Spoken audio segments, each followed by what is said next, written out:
श्री स्वामी समर्थ। तुम्हा सर्वांचं माझ्या चॅनलमध्ये मनापासून स्वागत आहे। तर बघा, आजच्या व्हिडिओमध्ये मी तुम्हाला पिंपळ तोडगा बद्दल संपूर्ण माहिती सांगणार आहे। पिंपळ तोडगा का करावा, कशासाठी करावा आणि कशा पद्धतीने करावा याबद्दलची संपूर्ण माहिती आजच्या व्हिडिओमध्ये सांगणार आहे। व्हिडिओ पूर्ण बघा जेणेकरून तुम्हाला संपूर्ण माहिती मिळेल। जर तुम्ही चॅनलवर नवीन असाल तर चॅनलला सबस्क्राइब करायला मात्र विसरू नका आणि व्हिडिओला लाईक करायला मात्र विसरू नका। तर बघा, पितृदोष हा सर्वांच्याच घरामध्ये असतोच। पितृदोषमुळे अनेक अडचणी आपल्या घरामध्ये येत असतात। पितरांच्या आशीर्वादाने कुटुंब आणि घराची भरभराट होते, पण पितरांचा कोप झाल्यास अनेक पिढ्यांचा पितृदोषाचा फटका सहन करावा लागतो। अशा स्थितीत काही उपाय केल्याने पितृदोषापासून मुक्ती मिळू शकतो आणि घरात सुख परत येऊ शकते। त्यासाठी आज मी एक उपाय तुम्हाला सांगणार आहे। याला तोडगा सुद्धा आपण म्हणू शकतो। तर तो आहे पिंपळ तोडगा। कुंडलीमध्ये पितृदोष असल्याने त्या व्यक्तीच्या जीवनात अनेक समस्यांना सामोरे जावं लागतं। कधी कधी काही केलेलं कामही सुद्धा बिघडून जात असतं। व्यवसायापासून नोकरीपर्यंत तोटा होऊ लागतो। तसेच घरात संतती न होणे, घरात सतत भांडणे होणे, कोणत्या ना कोणत्या कारणांमुळे वादविवाद, मतभेद घरात होणे, घरातील सदस्यांपैकी एक ना एक आजारी पडणं, वैवाहिक जीवनात अडथळे, तसेच घरात लग्न न होणे, कुटुंबामध्ये सतत अपघात घडणे, हे सर्व लक्षणं पितृदोषाचे असतात। जर तुमच्या घरामध्ये सुद्धा असं काही होत असेल, काही अडचणी येत असेल, तर समजून जा की तुमच्या घरामध्ये पितृदोष आहे। पितृदोष असल्यामुळेच हे कारण आपल्या घरामध्ये होत असतात। जर तुमच्या घरामध्ये सुद्धा असे काही घडत असेल तर तुमच्या कुंडलीमध्ये सुद्धा पितृदोष असल्याचे हे काही कारण आहे। तर यावर उपाय म्हणून आपल्याला नारायण नागबली करण्यास सांगितलं जातं। तुम्ही जर केंद्रात प्रश्न केला की तुमच्या घरामध्ये अशा काही अडचणी आहेत, तुमच्या घरामध्ये पितृदोष आहेत, तर तुम्हाला सुद्धा केंद्रामध्ये हा विधी करायला सांगितलं गेलं जाणार। अत्यंत महत्त्वाचा असून यामुळे आपले पितर तृप्त होऊन आपल्या कुंडलीतला पितृदोष जो आहे तो पूर्णपणे नाहीसा होतो। नारायण नागबली अत्यंत महत्त्वाची विधी आहे। जर तुमच्या घरामध्ये पितृदोष असेल तर तुम्ही सुद्धा हा विधी आवर्जून करा। पण आता काय होतं की हा विधी करण्यासाठी आपल्याला नाशिक त्र्यंबकेश्वर येथे जाऊन 3 दिवसाचा हा विधी असतो, तर तो तिथे जाऊन आपल्याला करायचा असतो। पण काय होतं की हे सर्वांना शक्य नाही, किंवा मग जेव्हा सांगितलं तेव्हा आपल्याला शक्य होत नाही। काही कारणांमुळे आपण हा विधी करू शकत नाही, किंवा मग काही दिवसांनंतर आपण हा विधी करणार असाल, मग तोपर्यंत पितृदोषावर उपाय काय, तर तुम्ही पिंपळ तोडगा करू शकतात। पितृदोषावर ते पिंपळ तोडगा जो आहे तो नारायण नागबली विधी करण्या इतकाच महत्त्वाचा आहे। तर आपल्याला सुद्धा नारायण नागबली हा विधी तर करायचाच आहे, पण तोपर्यंत आपण आपल्या घरातील कटकट, वादविवाद, संकट, जे काही अडचणी आहेत आपल्या आयुष्यामध्ये येत आहेत त्यांना कमी करण्यासाठी, पितृदोष कमी करण्यासाठी आपण हा उपाय करू शकतो। हा उपाय सुद्धा इतकाच महत्त्वाचा आहे।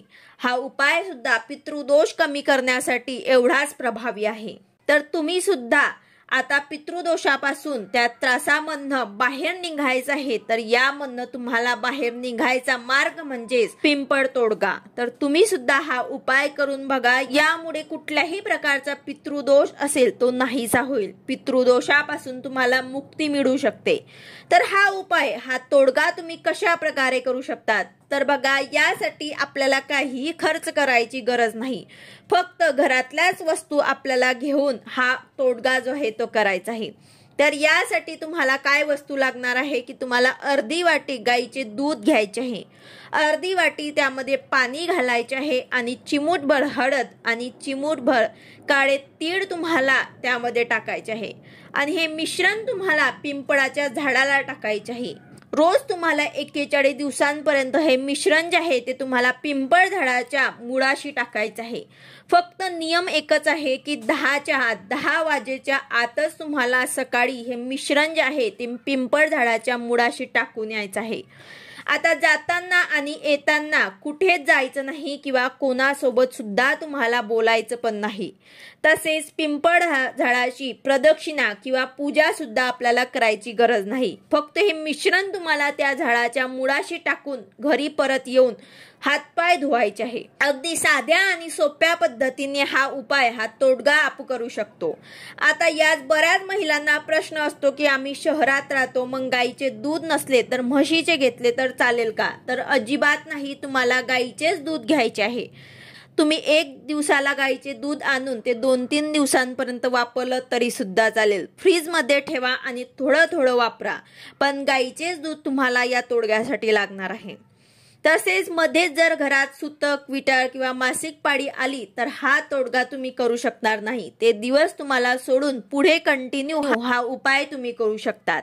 तसेच जर तुम्ही 2-3 दिवस गावी गेले तर तिथे सुद्धा तुम्ही हा उपाय करू शकतात, किंवा मग तिथून आल्यावर ते कंटिन्यू तुम्ही हा उपाय केला तरी सुद्धा चालेल। हा तोडगा कोणीही घरातले करू शकतात। अगदी लहान मुलं, मुली, पुरुष, महिला कोणीही हा उपाय करू शकतात।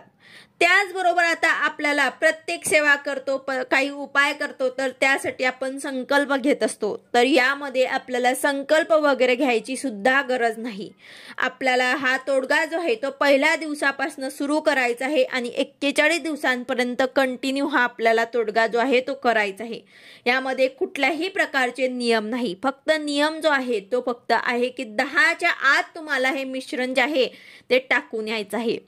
तर तुम्ही हा 41 दिवसांपर्यंत हा तोडगा करून बघा। नारायण नागबली इतकं शक्तिशाली हा तोडगा आहे। याने पितृदोष निवारण होत असतो। पूर्वज जे वारले आहेत त्यांच्या मनाला शांतता मिळते, त्यामुळे ते पितर आपल्याला आशीर्वाद देऊन जातात आणि आपल्या घरामध्ये सुख शांती नांदते। पिंपळ तोडगा केल्यामुळे हळूहळू पितृदोष जो आहे तो निवारण होत असतो। बघा, पितृदोष असला किंवा नसला तरीही तुम्ही हा उपाय करा, कारण आपल्या 7 पिढ्यांपर्यंत जो काही दोष आपल्या घरामध्ये असतो, जे काही पितर गेलेले असतील त्यांच्या मनाला शांतता मिळेल आणि ते तुम्हाला आशीर्वाद देऊन जातील। यामुळे तुमच्या आयुष्यात पुढे सुद्धा पितृदोषाचा त्रास तुम्हाला होणार नाही आणि काही अडचण तुमच्या जीवनात येणार नाही। तर अशा प्रकारे ज्यांच्या कोणाच्या घरामध्ये अशा काही अडचणी असतील, पितृदोषापासून तुम्हाला काही त्रास असेल, तर तुम्ही हा तोडगा करून बघा। नक्कीच तुम्हाला अनुभव आल्याशिवाय राहणार नाही। अगदी सोपा आणि साध्या पद्धतीचा हा तोडगा तुम्हाला करायचा आहे। पिंपळ झाडाच्या मुळाशी हे मिश्रण टाकून तुम्हाला तुमच्या घरातनं पितृदोष जो आहे तो नाहीसा करायचा आहे। व्हिडिओ आवडला असेल तर लाईक करा, शेअर करा, सबस्क्राईब करा। भेटूया अशाच नवीन व्हिडिओ सोबत। श्री स्वामी समर्थ।